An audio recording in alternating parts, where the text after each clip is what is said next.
என்று சொல்வது போல பிறந்து பிறந்து இறந்து இறந்து மீண்டும் மீண்டும் அந்த பிறவி சுழலிலே சிக்கிக் கொண்டிருக்கின்ற நமக்கு நாம் இந்த பிறவி அந்த சுழலிலிருந்து வெளிப்பட வேண்டும், பிறவி சாகரத்தில் இருந்து நாம் கரையேற வேண்டும் என்று சொன்னால் நமக்கு சத்குருநாதர் கை கொடுக்க வேண்டும். அதனால்தான் மிக சிறப்பாக சொல்லுவார்கள், குரு அருள் மிக மிக முக்கியம். குரு என்று சொன்னாலே, கு என்று சொன்னால் இருள், அஞ்ஞானம். நாமெல்லாம் ஒரு சாதாரண மனிதனாக ஏன் இருக்கிறோம்? நான் என்னுடைய உடலை நம்பி இருக்கிறேன். இந்த உடலை பார்த்து நான் என்று சொல்லுகிறேன். இந்த உடல் தான் நான் என்று சொல்லி அதற்கு எத்தனையோ பரிகாரங்களை செய்து கொள்கிறோம். இந்த உடலுக்காக எத்தனையோ பாடுபடுகிறோம் இல்லையா? இந்த உடலில் தோன்றுகின்ற உணர்வுகளுக்காக எத்தனையோ சிரமப்படுகின்றோம். இந்த உடலின் ஆசாபாசங்களுக்காக நம்முடைய வாழ்க்கை முழுவதுமே செலவு செய்கிறோம். இவையெல்லாம் இந்த உடல் பற்றினால் வருகிறது. இந்த உடல் பற்று நம்மை நான் இந்த உடல் என்று சொல்லுகின்ற அந்த நிலையை வைத்துக் கொண்டு இருக்கின்ற காரணத்தினால் நமக்கு எத்தனையோ துன்பங்கள், இன்னல்கள், வேதனைகள், சஞ்சலங்கள், மன துயரங்கள். வீட்டுக்கு வீடு வாசல்படி என்று சொல்வதை போல யாரை கேட்டாலும் எத்தனையோ துக்கங்களை சொல்லுவார்கள், துயரங்களை சொல்லுவார்கள், வேதனைகளை சொல்லுவார்கள், கஷ்டங்களை சொல்லுவார்கள். நான் இந்த வேதனையில் இருக்கிறேன், இந்த கஷ்டத்தில் இருக்கிறேன், இந்த பிரச்சனையில் இருக்கிறேன், எனக்கு ஒரு விடிவு கிடைக்கவில்லை என்றெல்லாம் சொல்லுவோம் இல்லையா? என்ன காரணம்? நான் இந்த உடம்பு என்று சொல்லுகின்ற நிலையில் நம்முடைய வாழ்க்கை அமைந்திருக்கிறது. ஆகவே ஒருவர் இந்த உடலை பார்த்து பேசிவிட்டாலும் நமக்கு கஷ்டம், இந்த உடலை தட்டிவிட்டாலும் அல்லது தீண்டிவிட்டாலும் நமக்கு கஷ்டம், இந்த உடலுக்கு நோய் வந்தால் கஷ்டம், இந்த உடலை சார்ந்த சம்பத்துக்கள் அதற்கு கஷ்டம், இந்த உடலை சார்ந்த உறவுகள் அதற்கு கஷ்டம். இப்படி கஷ்டம் அத்தனையுமே, வேதனை அத்தனையுமே இந்த உடம்பை சார்ந்து இருக்கிறது இல்லையா? ஆக இந்த உடம்பு நான் அல்ல. இந்த உடம்பு நான் என்று சொல்வது அஞ்ஞானம், அறியாமை, மாயை, மயக்கம். இந்த உடம்பு நான் அல்ல. எனக்கு உள்ளே ஆத்மஸ்வரூபமாக பகவான் இருக்கிறார். இப்பொழுது அடியேன் பேசுகிறேன் என்று சொன்னால் இந்த உடல் பேசவில்லை, இந்த நாக்கு பேசவில்லை.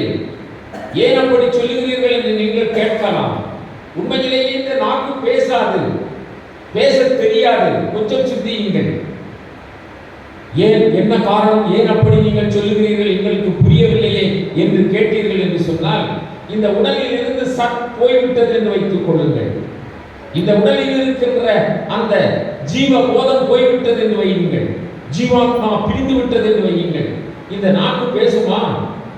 இந்த நாக்கு முன்பு இருந்தது மாதிரி தான் இருக்கும். இந்த கைகள் முன்பு இருந்தது மாதிரி தான் இருக்கும்.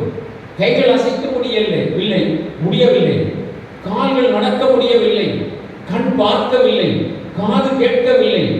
அப்படி என்று சொன்னால் இந்த கண்ணுக்கு பார்க்கின்ற தகுதி இல்லையா? இல்லை, இல்லவே இல்லை. இந்த காது கேட்கின்ற தன்மை உடையதா? இல்லை. இந்த நாக்கு பேசக்கூடிய தன்மை உடையதா? இல்லை. ஆக பார்ப்பதும் அந்த ஆத்மஸ்வரூபம், கேட்பதும் அந்த ஆத்மஸ்வரூபம், இருப்பதும் அந்த ஆத்மஸ்வரூபம். அப்பா, நீங்கள் முன்பு இருந்தது போல் தானே இருக்கிறீர்கள், இந்தாங்க பால் குடியுங்கள் என்று சொன்னால் குடிப்பாரா? சத் போய்விட்டார், செத்து போய்விட்டார் என்று சொல்லுவோம். சத் போய்விட்டார், நமக்கு எதுவும் முடியவில்லை. ஆகவே இந்த காரியங்களை எல்லாம் செய்து கொண்டிருந்தது யார்? அதுதான் ஆத்மஸ்வரூபம், அதுதான் பகவான். அது அழிவற்றது. நான் அழிவற்றவன், நான் மாறாதவன், நான் என்றும் இருப்பவன். என்னை நெருப்பு எரிக்காது, என்னை காற்று உலர்த்தாது, என்னை நீர் நனைக்காது இல்லையா? நான் அவற்றுக்கெல்லாம் அப்பாற்பட்டவன். நான் பிறப்பதும் இல்லை, இறப்பதும் இல்லை. நான் ஆத்மஸ்வரூபம். நான் எல்லையற்ற அந்த சைதன்யம். என்னுடைய இருப்பு தன்மையே அந்த சைதன்யம் தான். நான் சச்சிதானந்தம், நான் சச்சித்தானந்தம், நான் சத்தானவன். சத் என்று சொன்னால் என்றும் நீடித்திருப்பது, நிலைத்திருப்பது. சித் என்றால் அறிவுமயமானது, ஆனந்தம், பேரானந்தம். ஆக நான் சச்சிதானந்தன். எனக்கு கவலை வருமா? எனக்கு ஏதாவது இடர் வருமா? வராது. வருவதெல்லாம் இந்த உடலுக்கு தான். உடல் நான் அல்ல, உடல் நான் அல்ல, நான் ஆத்மஸ்வரூபம், நான் ஆத்மஸ்வரூபம். இதை உணர வைப்பவர் குருநாதன். இதுதான் ஞானம். இளைஞர்களே, பெரியோர்களே, நன்றாக சிந்தியுங்கள். இதை உணராமல் இருப்பது அஞ்ஞானம். குரு என்றால் இருள், அஞ்ஞானம். ரு என்றால் நீக்குபவர். குரு என்று சொன்னால் அஞ்ஞானத்தை நீக்குபவர். பேரானந்த பெருவாழ்விலே இருக்கக்கூடிய, பெரிய நிலையிலே இருக்கக்கூடிய ஆத்மஸ்வரூபமாக இருக்கின்ற, ஞான சொரூபமாக இருக்கின்ற நான் ஏன் சலிக்க வேண்டும்? நான் ஏன் கவலைப்பட வேண்டும்? நான் ஏன் அழ வேண்டும்? நான் ஏன் இந்த உலக நிலையிலே நான் இந்த காற்றில் அகப்பட்ட சருகை போல, நீரில் அகப்பட்ட துரும்பை போல ஏன் நாம் அலக்களிக்கப்பட வேண்டும்? எனக்கு நான் மறக்க வேண்டும். என் குருநாதர் இருக்கையிலே இல்லையா? அப்படி ஒரு பற்றுக்கோட்டை தருபவர் குருநாதர். ஆக அஞ்ஞானத்தை நீக்கி ஞானத்தை கொடுப்பவர் குருநாதர். அந்த அஞ்ஞானம் அகன்று விட்டது என்று சொன்னால் நாம் மரணமில்லா பெருவாழ்வில் வாழ்ந்திடலாம் கண்டீர். நாம் மரணமில்லாத பெருவாழ்விலே வாழலாம். இந்த உடல் வரும் போகும் இல்லையா? இது எதனால் ஆனது? இந்த உடல் வினையினால் ஆனது. நாம் செய்கின்ற வினையின் காரணமாக நமக்கு இந்த உடல் வருகிறது. இது பஞ்சபூதத்தினால் வருகிறது. இந்த உடல் நான் என்று நினைக்கின்ற அளவிலே இந்த உடல் இல்லை. ஆன்மாதான் நான் என்று நினைக்கின்ற அளவிலே இருக்கின்றது. ஆன்மாதான் நான். இந்த உடல் என் வினையின் காரணமாக வந்தது. ஏன் உடல் வருகிறது என்று கேள்வி கேட்கலாம். வேதாந்தத்திலே மிகச் சிறப்பாக சொல்லுவார்கள். இந்த உடல் யாது? நமக்கு இந்த உடல் யாது? இப்பொழுது இந்த உடலை வைத்திருக்கின்ற இந்த தருணத்திலே நான் இன்னொரு உடலை தயார் செய்து கொண்டிருக்கிறேன். இதுதான் உண்மை. நாம் செய்கின்ற வினையின் காரணமாக இன்னொரு உடல் தயாராகிக் கொண்டே இருக்கிறது. இது சிதலமடைந்து போனால், இது பழுதுபட்டு போனால், எப்படி அழுக்கடைந்த ஆடையை கலற்றிவிட்டு புதிய ஆடையை அணிந்து கொள்கிறோமோ அதுபோல இந்த சிதலமடைந்த இந்த உடலை போட்டுவிட்டு நாம் இப்பொழுது செய்கின்ற வினையின் காரணமாக நமக்காக தயார் செய்யப்பட்டு கொண்டிருக்கின்ற அந்த உடலிலே போகின்றோம். இதுதான் உண்மை. சிவஞான சித்தியார் சொல்லுவார், வினையே ஒரு தேகம் கண்டாய், வினையே ஒரு தேகம் கண்டாய். இந்த வினைதான் ஒரு தேகம், உடம்பு. நீ அடிக்கடி சீறுகின்றாயா? பாம்பாக போவாய் இல்லையா? இங்க கோபப்படுவாயா? நீ வேறொன்றாய் போவாய். நீ குள்ளநெறி வேலை செய்வாயா? அடுத்தவன் முதலை திருடுவாயா? அல்லது யாரையாவது அழிப்பாயா? நரியாய் போவாய். நீ உண்டு உண்டு எந்த வேலையும் செய்யாமல் உறங்கிக் கொண்டு பிறருக்கு பாரமாய் இருப்பாயா? மலைப்பாம்பாய் போவாய். இப்படி எத்தனையோ தாய் தந்தையர்களை வணங்க மாட்டாயா? நீ வவ்வாலாக தொங்குவாய். ஆலயத்திலே உறங்குவாயா?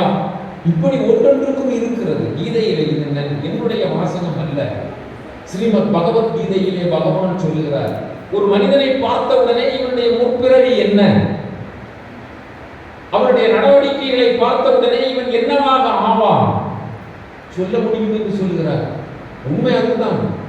இன்றைக்கு மனைவியை அடித்து துன்புறுத்தினோம் என்று சொன்னால் இன்னொரு சமயத்தில் அவளால் நமக்கு துன்பம் வரும் இல்லையா? உண்மைதானே? ஒரு கணவனுக்கு ஒரு ஒரு ஒரு இடராக நடந்தோம் என்று சொன்னால் நாளைக்கு அது வரும். எதை நீ செய்கிறாயோ அது உனக்கு வருகிறது. இதுதான் வினை கோட்பாடு. வினையை விதைத்தவன் வினையை அறுப்பான், தினையை விதைத்தவன் தினையை அறுப்பான். உழுகிற காலத்திலே ஊர் சுற்றி விட்டு அறுவடை காலத்திலே அறிவாள் கொண்டு போக முடியாது. நல்ல பயிரை, நல்ல தானியத்தை பெற்றுக்கொள்ள போக முடியுமா? முடியாது. வயலிலே நல்ல சம்பானல் விதைத்தீர்கள் என்று சொன்னால் சம்பானல் அல்லது திணை விதைத்தீர்கள் என்றால் அறுவடை செய்யலாம். நெருஞ்சி முல்லை விதைத்தீர்கள் என்று சொன்னால் அங்கே என்ன கிடைக்கும்? அதுதானே கிடைக்கும். இது வினை கோட்பாடு. இந்த வினை கோட்பாட்டின் வழியாக உன்னுடைய உடல் அமைகிறது. நீ இந்த உடல் அல்ல. இதை உணர்ந்து நீ நான் இந்த ஆத்மஸ்வரூபம் என்று உன் இருப்புத்தன்மையை அறிந்து அதுவே ரம்மியமானால் நீ அதுவாக ஆகலாம். நீ எதை நினைக்கிறாயோ அதுவாக ஆகலாம். இதுதான் தாற்பயம். நீ எதை நினைக்கிறாயோ அதுவாக ஆகலாம். குருநாதர் அதைத்தான் சொல்லுகிறார். நீ எதை சதா சர்வகாலம் நினைக்கிறாயோ அதுவாக ஆவாய். இல்லையா? அதுதான் ஞானம். அதை சொல்லுகிறார். இறைவனை சதா சர்வகாலம் நம்முடைய உள்ளத்திலே இருக்கின்ற ஆத்மஸ்வரூபத்தை சதா சர்வகாலம் உருவகமாக நாம் அதிலே ரம்யமானோம் என்று சொன்னால் அதுவே நமக்கு சித்திக்கும். அதை தவிர வேறு ஒன்றும் இல்லை. கடைசி காலத்திலே நான் இவ்வளவு சொத்து சேர்த்தேன், இவ்வளவு சம்பாதித்து சேமித்து வைத்தேன், இப்பொழுது படுக்கையில் இருக்கிறேன், என்னுடைய 4 பிள்ளைகளும் சண்டை போட்டுக் கொள்கிறார்கள், ஐயோ இந்த சொத்தை யார் கவனிப்பார்களோ தெரியவில்லையே, எப்படி போகுமோ தெரியவில்லையே என்று மூச்சு போய்விட்டது என்று வையுங்கள்.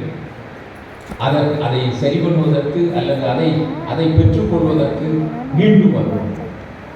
எதை நினைத்து நாம் நம்முடைய உயிரை விடுகின்றோமோ, உடல் பிரிகிறதோ அதை ஆகவே இருக்கின்ற காலத்திலே நாம் அந்த இறை சொரூபத்தை நான் ஆன்ம சொரூபம் என்று நாம் தெரிந்து கொண்டோம் என்று சொன்னால் நமக்கு எந்த கவலையும் இல்லை. இதை சொல்பவர் தான் குருநாதர், இதை நமக்கு தருபவர் தான் குருநாதர். அதனால்தான் நாம் முதலிலே சொன்னோம், லலாடஸ்தானத்திலே இருக்கின்ற அந்த நிலை வரை வேறு தெய்வ வழிபாட்டிலே நாம் முன்னேறலாம். அதில் முன்னேறி நாம் உச்சத்தை அடைந்து விட்டோம் என்று சொன்னால் நிச்சயமாக குருநாதர் வாய்ப்பார். அந்த குருநாதர் நம்மை சகசிராதாரத்திற்கு எடுத்துச் செல்வார். ஆகவேதான் அருணகிரிநாதர் பெருமான் அவர் எல்லா திருப்புகள், பல நூல்கள், கந்தர் அலங்காரம், இது மாதிரி ஏராளமான பாடல்களை பாடியிருக்கிறார் பெருமான் மீது. இல்லையா? திவ்யமான சிறப்பான மேலான பாடல்கள். கடைசியிலே அவர் அனுபூதி பாடினார், கந்தர் அனுபூதி அப்படி என்று சொல்லி அதிலே என்ன சொல்லுகிறார்? உருவாய் அருவாய் உலதாய் இலதாய் மறுவாய் மலராய் மணியாய் ஒளியாய் கருவாய் உயிராய் கரியாய் விதியாய் குருவாய் வருவாய் அருவாய் உடனே என்று சொல்றார். பரம்பொருளே, நீ எனக்கு குருவாய் வர வேண்டும் என்று சொன்னார். எனக்கு ஒரு பக்தை திருச்சியிலே சமயபுரத்து மாரியம்மன், உங்களுக்கு கேள்விப்பட்டிருப்பீர்கள், தரிசித்திருப்பீர்கள். அந்த ஒப்பற்ற தாயை வணங்குகின்ற பெரும் பக்தை. அந்த பக்தை அந்த அந்த அந்த தாயுடைய வணக்கத்தை உடைய அந்த அந்த பக்தை, அவள் மகள், அவள் தாய் மாரியம்மை அது மாதிரி உறவு வைத்து, அம்மா என் கனவில் வா என்றால் வருவாள், அம்மா எனக்கு இந்த காரியத்தை செய் என்றால் செய்வாள். அப்படிப்பட்ட பக்தையாக இருந்த அந்த அம்மா சத்குரு யோகிராம் சுரத்குமார் அந்த அந்த குருநாதனை ஏற்றுக்கொண்ட பிறகு, நான் பெரிய பக்தையாக இருந்தேன், இப்பொழுது நான் சத்குரு யோகிராம் சுரத்குமாரை வழிபடுகின்றேன், அது என்ன காரணம் ஐயா என்று கேட்டார்கள். அப்பொழுது அடியேன் சொன்னோம், அந்த தாய்தான் உங்களை இங்கே கொண்டு சேர்த்து இருக்கிறார். ஏனென்று சொன்னார், அந்த தாய் அவள் இதுகாலம் உங்களை கவனித்துக் கொண்டிருந்தாள், இனி உங்களுக்கு ஞானத்தை உபதேசிப்பதற்கு சத்குருவிடம் கொண்டு இருக்கிறாள். ஆகவே நிலை அடைந்தார். நாமதேவர் என்று நீங்கள் கேள்விப்பட்டிருப்பீர்கள். பக்த விஜயத்திலே வருகின்ற அந்த நாமதேவர் ஒரு சத்சங்கத்திலே கலந்துகிறார். அந்த சத்சங்கம் ஒரு பானை வணையக்கூடிய அந்த அந்த சமுதாயத்திலே உள்ள ஒரு வீட்டிலே அந்த சத்சங்கம் நடக்கிறது. அந்த சத்சங்கத்திலே பெரிய பெரிய அடியார்கள் எல்லாம் வந்திருக்கிறார்கள். நீங்கள் எல்லாம் பெரியவர்கள், மகா பாக்கியம் உடையவர்கள், உங்களுடைய திருவடிகளை எல்லாம் வணங்குகிறோம். ஏனென்று சொன்னால் கோடானு கோடி மக்களிலே ஒரு சிலர் தான் இப்படி முத்தாக சத்தாக குருநாதர் சந்நிதியிலே வந்து இருக்க முடியும். அப்படி இது மாதிரி அங்க நாமதேவர் அந்த அந்த வீட்டிலே சத்சங்கத்திலே ஏராளமானவர்கள் இருந்தார்கள். அந்த அந்த பானைகள் எல்லாம் அங்காங்கே கவிழ்த்து வைத்திருக்கிறார்கள். ஏனென்றால் பானை வளைந்து சுட்டு அடுக்கி வைக்கின்ற இடம். அது மாதிரி அந்த அடியார்கள் எல்லாம் இருந்து சத்சங்கம் நடத்தி கொண்டிருக்கின்ற பொழுது அந்த வீட்டு குழந்தை ஞானேஸ்வரி என்று சொல்லி சிறு குழந்தை, ஒரு 6-7 வயது இருக்கும். அப்படி ஜல் ஜல் என்று சலங்கையை கட்டிக்கொண்டு அப்படி இப்படி சுற்றி வருகிறது குழந்தை அல்லவா. அது அந்த பானையை தட்டி பார்க்கின்ற அந்த கோலை எடுத்துக்கொண்டு, சின்ன ஒரு கோல், அதை தட்டி பார்த்தால், நீங்கள் கூட பானை வாங்க போனால் இப்படி தட்டி பார்ப்பீர்கள். அதில் ஓட்டை உலசல் இருந்தது, கீரல் இருந்தது என்று சொன்னால் அது நல்ல நாதம் வராது. மற்றபடி அது உண்மை சரியாக இருந்ததெல்லாம் நல்ல நாதம், கணவன் கணவன் என்று நாதம் வரும் இல்லையா? அது மாதிரி வெந்த பானைகளை கட்டி பார்க்கின்ற கோல் அங்கே கிடந்தது. இது சின்ன குழந்தை பாருங்கள், அந்த குழந்தை அந்த கோலை எடுத்து அப்படி ஒருவர் தலையிலே கட்டும், கட்டிக்கொண்டு அது குழந்தை